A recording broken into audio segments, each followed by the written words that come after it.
Loué soit Jésus-Christ pour cette nouvelle vidéo. Doit-on observer le jour du Shabbat?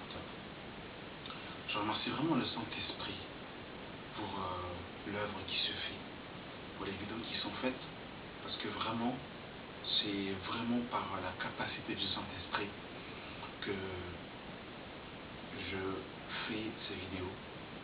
Je me rends compte que quand je regarde en arrière, toutes les vidéos qui ont été faites, tous les passages qui ont été donnés, c'est vraiment par la force du Saint-Esprit. Et c'est lui qui aide le chrétien dans toutes les œuvres qu'il entretient. Voilà pourquoi je prie vraiment le Père afin vraiment que son onction déborde davantage, afin que son œuvre s'effectue dans tout le corps de Christ. Et j'aimerais encore au passage remercier tous ceux qui m'encouragent, qui prient pour moi dans le secret. Soyez encouragés mes frères et sœurs dans le nom de notre Seigneur et Sauveur Jésus-Christ. Je vous encourage à persévérer dans ces temps de la fin, dans ces temps de confusion, à combattre le bon combat de la foi, à vous attacher à la sainte doctrine et à ne pas fléchir les genoux devant Baal. Alors on aimerait entrer dans le vif du sujet. Doit-on observer le Shabbat?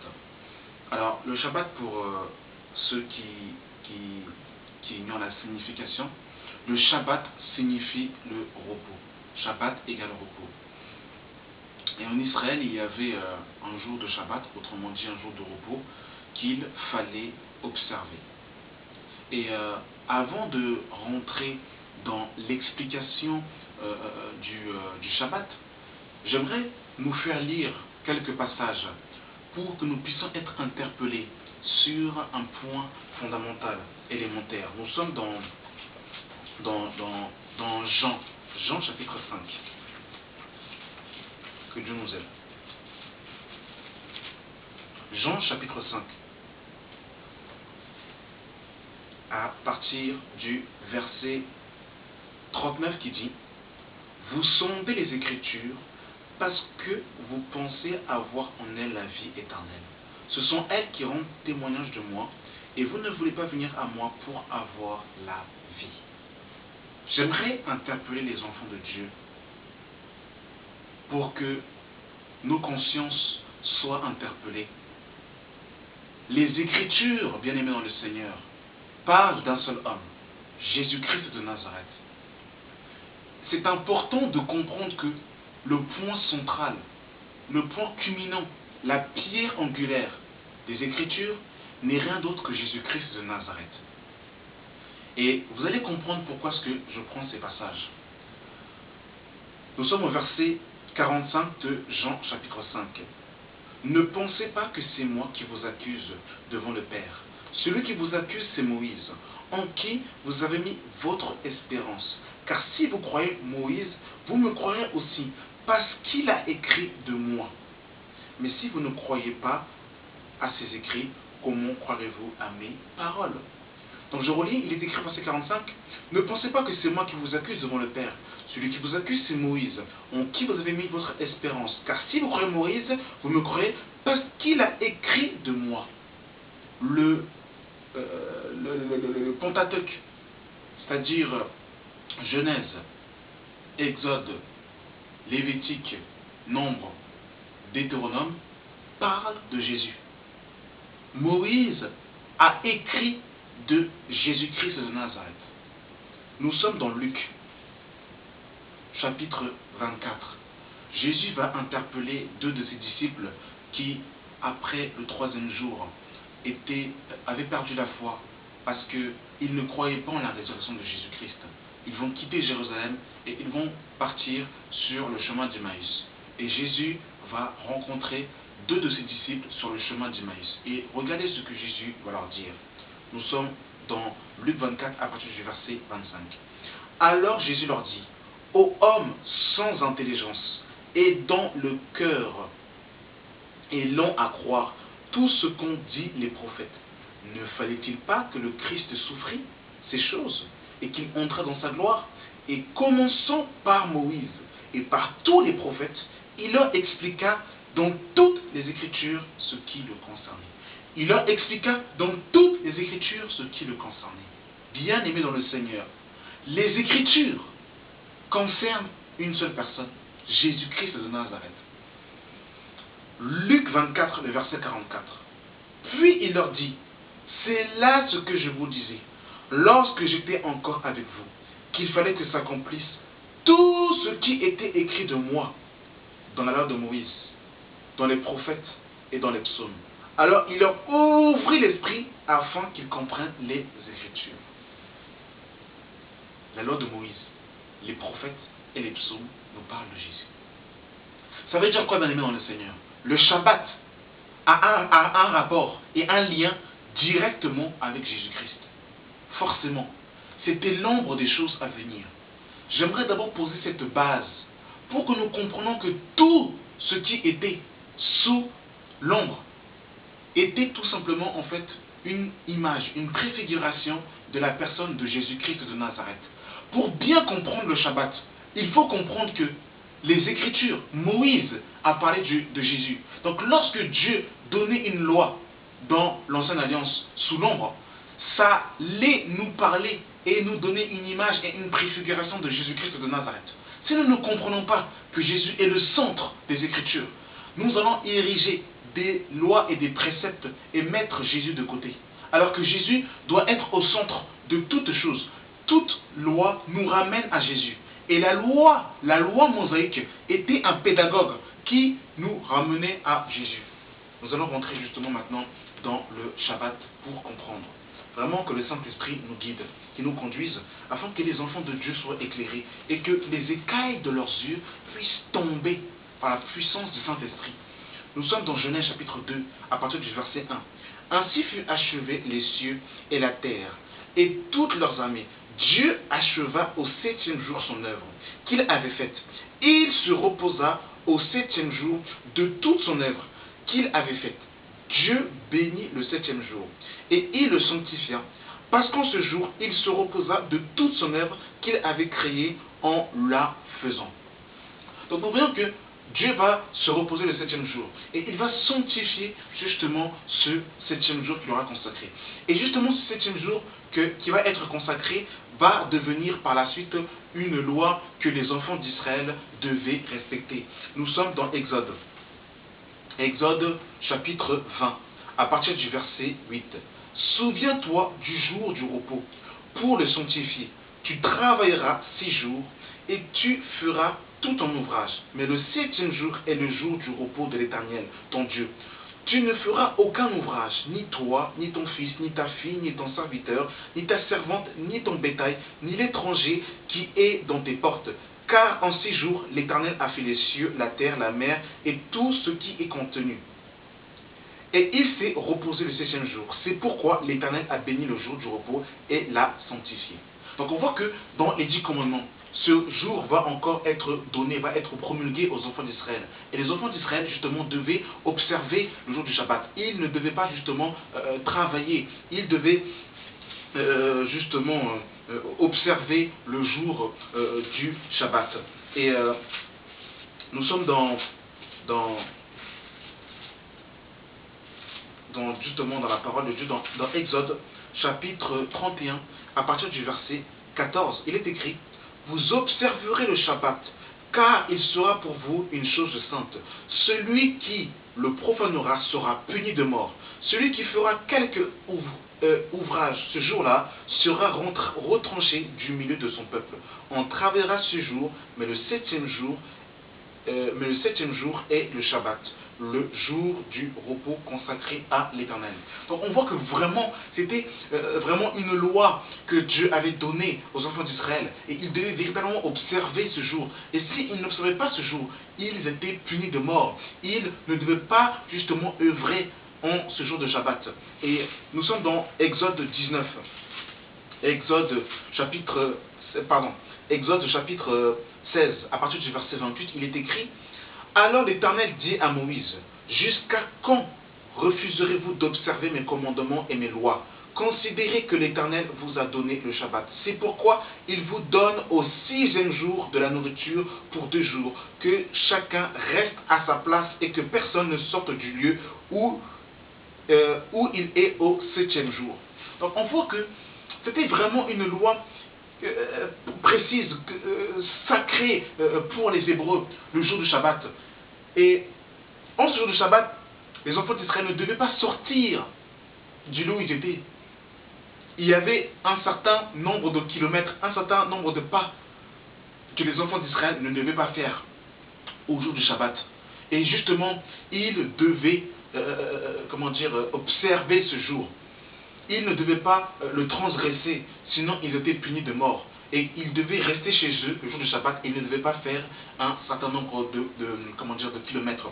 Ils ne devaient pas faire pas plus d'1 kilomètre si mes souvenirs sont bons. Ils devaient rester à leur place en ce jour de Shabbat. Mais mes bien-aimés dans le Seigneur, mes bien-aimés dans le Seigneur, il est écrit dans Matthieu chapitre 5.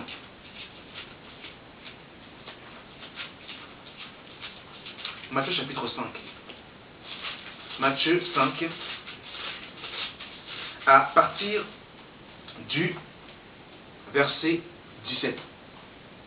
Ne croyez pas que je sois venu pour abolir la loi ou les prophètes. Je suis non venu pour abolir, mais pour accomplir.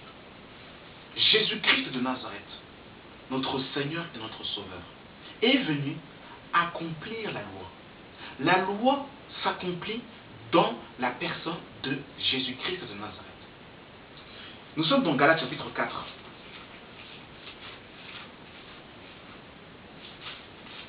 Galates 4. Que Dieu nous éclaire. Vous allez comprendre. Galates chapitre 4, à partir du verset 1. Mais lorsque les temps ont été accomplis, Dieu a envoyé son Fils, né d'une femme, né sous la loi, afin qu'il rachète ceux qui étaient sous la loi, afin que nous reçuions l'adoption. Donc Jésus-Christ de Nazareth est né sous la loi.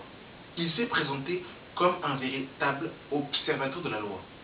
Et la loi, Christ l'a accomplie parfaitement. Et lorsque Christ est mort à la croix, il a mis fin à la loi. Et nous sommes pour cela, pour confirmer dans Romains chapitre 10, verset 4, il est écrit: car Christ est la fin de la loi pour la justification de tous ceux qui croient. Car Christ est la fin de la loi pour la justification de tous ceux qui croient. Christ a accompli la loi en sa personne. Quand Christ est mort et que le voile du temps a été déchiré du haut jusqu'en bas, selon Hébreux chapitre 10 verset 19, nous sommes passés à un autre régime. Nous sommes passés sous un autre sacerdoce. Nous sommes passés sous le sacerdoce de Christ. Et justement, cette loi,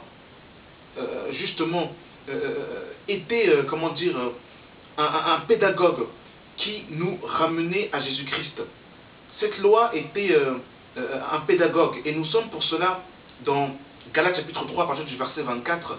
Ainsi la loi a été comme un pédagogue pour nous conduire à Christ, afin que nous fussions justifiés par la foi. La foi étant venue, nous ne sommes plus sous ce pédagogue. La loi a été donnée à l'homme pour que l'homme se rende compte de son incapacité. La loi était constituée de 613 commandements. Et la loi disait qu'il fallait mettre ces choses pour être justifié. Mais comme l'homme n'arrivait pas à mettre en vigueur la loi de Mosaïque, il était condamné. Et la loi, justement, était comme un miroir pour montrer à l'homme son incapacité d'observer les exigences de la sainteté de Dieu et de la justice divine. La loi a été donnée à l'homme pour montrer à l'homme son incapacité, afin que la loi ramène l'homme à Christ, pour que quand l'homme arrive à Jésus, il se rend compte qu'il est dans l'incapacité de se sauver par lui-même. Il est dans l'incapacité d'être justifié par ses propres œuvres. Mais il a besoin d'être justifié par la foi en Jésus-Christ de Nazareth. Et ça, c'est très important, c'est capital. Il faut le comprendre, il faut le saisir. Et justement, c'est ça qui délivre les enfants de Dieu. C'est que le Shabbat, par excellence, le Shabbat parfait, n'est rien d'autre que Jésus-Christ lui-même. Nous sommes dans Matthieu, chapitre 11. Matthieu 11, à partir du verset 28. Venez à moi, vous tous qui êtes fatigués et chargés, et je vous donnerai du repos, et je vous donnerai le Shabbat. Prenez mon joug sur vous et recevez mes instructions, car je suis doux et humble de cœur, et vous recevrez du repos, vous recevrez du Shabbat pour vos âmes, car mon joug est doux et mon fardeau est léger. Voilà le Shabbat par excellence. Venez à moi, vous tous qui êtes fatigués et chargés, et je vous donnerai du repos. Le repos du chrétien se trouve dans la personne de Jésus-Christ de Nazareth, et en rien d'autre. Et en rien d'autre, bien aimé dans le Seigneur. Nous sommes dans Colossiens. Colossiens, chapitre 2. Bien aimé dans le Seigneur. Colossiens, chapitre 2, à partir du verset 14. Il a effacé l'acte dont les ordonnances nous condamnaient et qui subsistaient contre nous, et il les a détruits en les clouant à la croix. Les ordonnances qui nous condamnaient, c'était la loi mosaïque, qui était un joug et une condamnation pour les enfants d'Israël, parce que peu importe leur force et leur capacité humaine, ils étaient dans l'incapacité d'observer la loi mosaïque parfaitement. La loi les condamnait, la loi les jugeait. Et justement, Christ a mis fin à ces préceptes qui étaient un fardeau pour nous. Et il a dépouillé les dominations et les autorités, et il les a livrées publiquement en spectacle en triomphant d'elles à la croix. Verset 16. Que personne donc ne vous juge au sujet du manger ou du boire, ou au sujet d'une lune, d'une fête, d'une lune, ou des sabbats. Ou des sabbats. C'était l'ombre des choses à venir. Mais le corps est en Jésus-Christ. Et dans d'autres versants, mais la réalité est en Jésus-Christ. Donc le Shabbat était l'ombre des choses à venir. La réalité est en Jésus-Christ. Le Shabbat par excellence, c'est Christ. C'est Christ notre repos. C'est Christ notre Shabbat. Et Dieu ne se tient pas dans un jour. Dieu est dans l'éternité. Et Dieu invite les chrétiens à rentrer dans l'éternité. Et Paul va dire aux Galatiens, qui justement avaient commencé par l'esprit et qui sont retournés par la chair, il va dire justement dans Galates chapitre 4, à partir du verset 10, vous observez les jours, les mois, les temps et les années. Je crains d'avoir inutilement travaillé pour vous. Voyez-vous, mes frères et sœurs, des bien-aimés dans le Seigneur, le chrétien ne doit plus observer les jours, car il est dans le repos éternel qui est en Jésus-Christ, qui lui a donné le repos de son âme. Et Dieu ne se tient pas dans un jour, mais Dieu est dans l'éternité. Et Dieu invite ses enfants à entrer dans l'éternité. C'est-à-dire que le jour du Seigneur, c'est tous les jours. Le chrétien n'observe plus le jour, mais le chrétien est dans l'éternité par la foi en Jésus-Christ de Nazareth. Et Paul dira dans Galates chapitre 5, à partir du verset 4, vous êtes séparés de Christ, vous tous qui cherchez la justification dans la loi. Vous êtes déchus de la grâce. Pour nous, c'est de la foi que nous attendons par l'Esprit l'espérance de la justice. Par la foi. Le chrétien est justifié par la foi, non pas par les œuvres mosaïques, non pas en observant le jour du Shabbat, non pas en observant la circoncision, non pas en s'abstenant de certains aliments. Le chrétien est justifié par le sacrifice de Jésus-Christ de Nazareth. Et ça, il faut le comprendre, bien aimé dans le Seigneur. Nous sommes dans Hébreux chapitre 4. Hébreux 4, à partir du verset 1. Craignons donc, tandis que la promesse d'entrer dans son repos subsiste encore, qu'aucun de vous ne s'en trouve exclu, car cette bonne nouvelle nous a été annoncée aussi bien qu'à ceux, mais la parole qui leur fut annoncée ne servit à rien, parce qu'ils ne trouvaient pas foi chez ceux qui l'entendirent.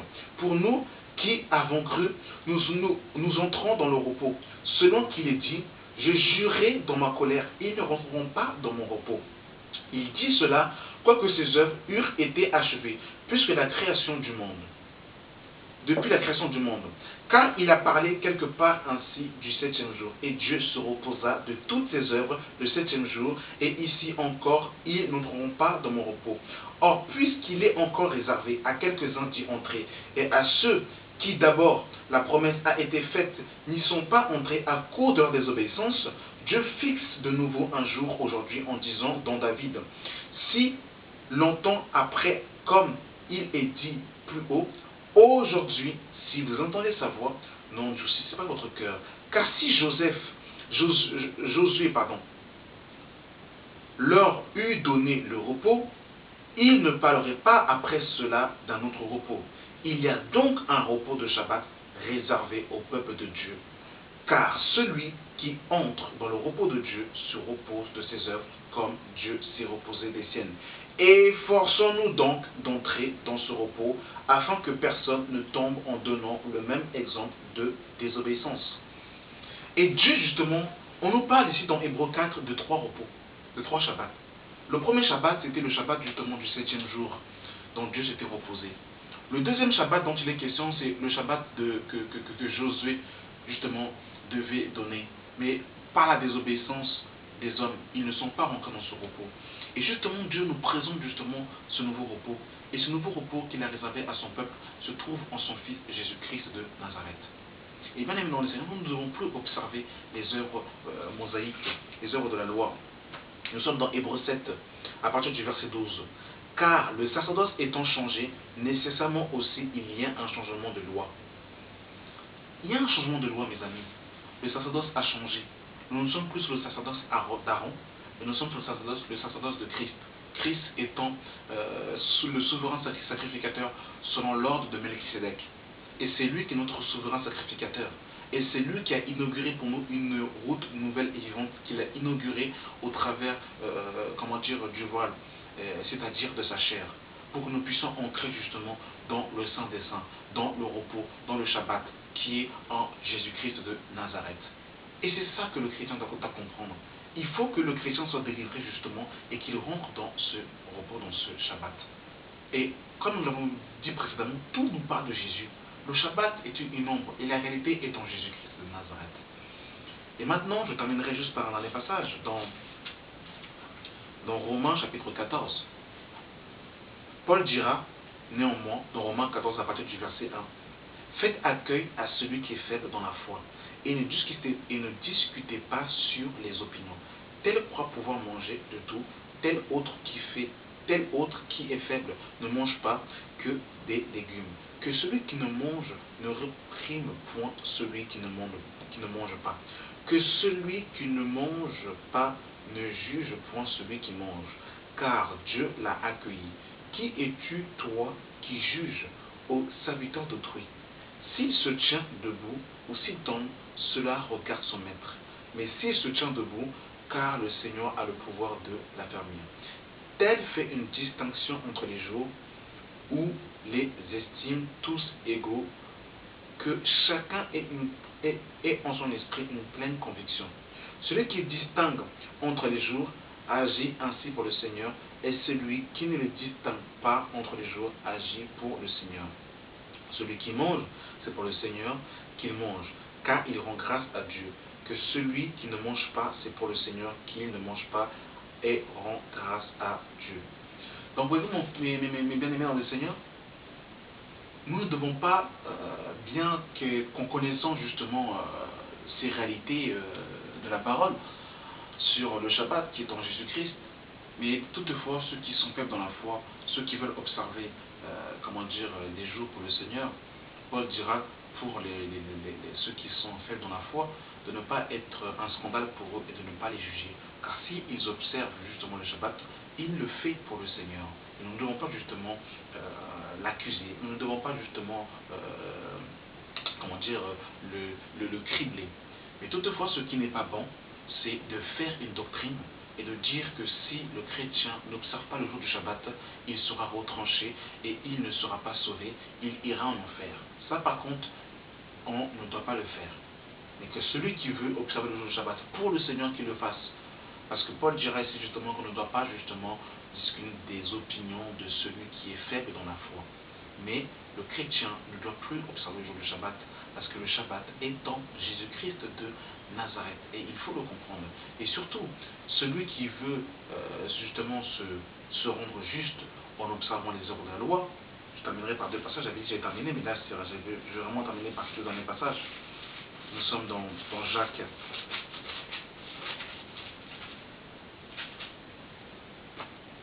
Jacques 2,10. Car quiconque observe toute la loi pêche contre un seul commandement devient coupable en tous. En effet, celui qui a dit tu ne commettras point d'adultère a dit aussi tu ne tueras point. Or, si tu ne commets point d'adultère, mais que tu commets un meurtre, tu deviens transgresseur de la loi. Donc, nous voyons que celui qui veut observer la loi doit obéir toute la loi. Doit observer toute la loi. Parce que s'il observe une œuvre de la loi et il ne met pas en pratique le reste, il transgresse contre toute la loi. Et Paul dira donc Galates 3,